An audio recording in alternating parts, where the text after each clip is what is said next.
الدفاع صداع في رأس وليد الركراكي ولاعبين في قائمة المدرب. 10 أسماء بارزة بالمنتخب المغربي الأول في أولمبياد باريس.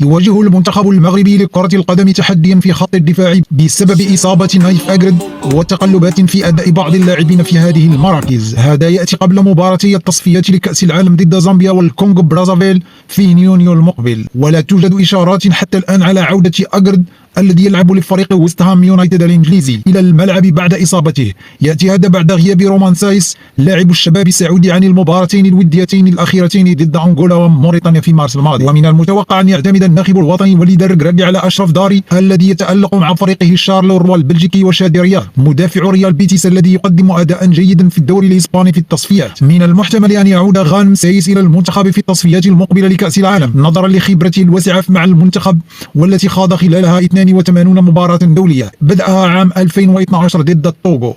بالإضافة إلى ذلك يتمتع بأداء ثابت ومتألق في الدوري السعودي. عبد الكبير عبقار لاعب ديبورتيفو ألافيس الإسباني هو اسم ثابت في قائمة وليد الركراكي، ومن المتوقع أن يكون في قائمة مباراة زامبيا والكونغو برازافيل. يذكر أن المنتخب المغربي سيواجه نظيره الزامبي يوم الجمعة 7 يونيو المقبل في ملعب أكادير ضمن الجولة الثالثة من التصفيات المؤهلة لنهائية كأس العالم 2026. بعد ذلك سيسافر إلى الكونغو الديمقراطية لمواجهة منتخب الكونغو برازافيل يوم 11 من الشهر نفسه في الجولة الرابعة. من المتوقع أن يكشف طارق السكتيوي مدرب المنتخب المغربي الأولمبي في الأسابيع القليلة القادمة عن القائمة النهائية التي ستشارك في التدريبات التحضيرية المغلقة في مركز محمد السادس بالرباط.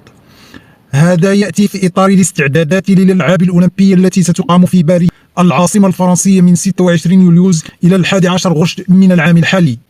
ووفقا لمصادر مطلعة ستتألف القائمة الموسعة التي ستحضر التدريبات من 26 لاعبا قبل أن يقوم السكتيوي بتقليصها لتصبح 18 لاعبا فقط الذين سيمثلون المنتخب المغربي في الألعاب الأولمبية.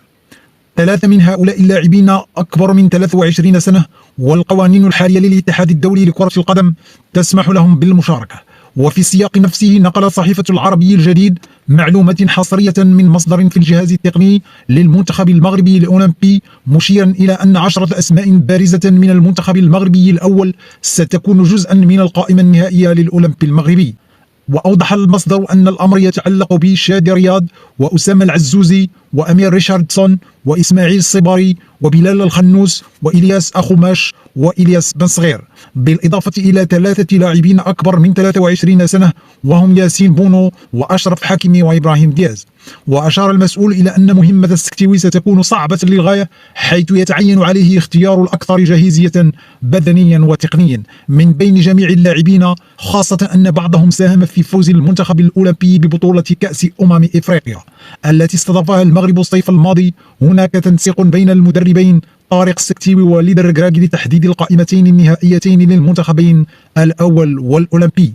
وأضاف المصدر حول فرص اللاعب المحلي في المشاركة في الأولمبياد: أعتقد أنه من الصعب أن يحصل اللاعب المحلي على مكان في قائمة الألعاب الأولمبية نظرا لوجود عدد كبير من المحترفين المؤهلين لتقديم الإضافة المطلوبة، ولكن هذا لا يمنع من احتمال الاستعانة ببعض اللاعبين من الدوري المحلي إذا رفضت بعض الأندية الأوروبية السماح لمحترفيها بالمشاركة في أولمبياد باريس نظرا لتزامن موعدها مع بداية التحضيرات للموسم الكروي المقبل، خاصة أن هذه المسابقات تقام خارج التواريخ المحددة من قبل الفيفا.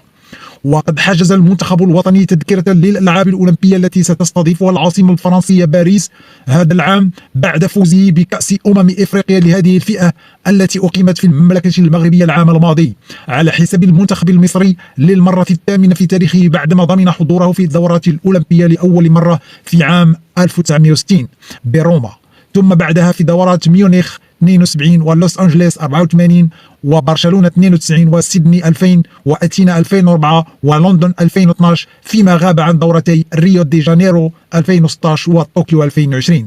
وأشارت نتائج قرعة دوري كرة القدم للرجال للألعاب الأولمبية بباريس 2024 التي أجريت مؤخرا في باريس إلى أن المنتخب الوطني المغربي سيكون في المجموعة الثانية بجانب الأرجنتين وأوكرانيا والعراق.